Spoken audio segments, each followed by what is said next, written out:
வருவாய் வருவாய் குரு பகவானே, அருள் தருவாய் தருவாய் குரு பகவானே. ஆலங்குடியில் வீற்றிருக்கும் நவகிரகத்தின் நாயகனே, ஞானமருள வந்திடுவாய் ஆபத் சகாயேஸ்வரனே. குருவே சரணம் தேவ குருவே சரணம், குருவே சரணம் பரம்பொருளே சரணம்.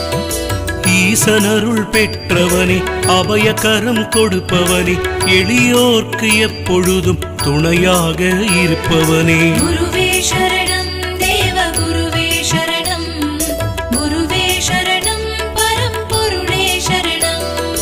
திட்டையில் கோவில் கொண்ட வசிஷ்டேஸ்வரை வணங்கி நவக்கிரக அந்தஸ்து பெற்றவர் நீ அல்லவா. குருவே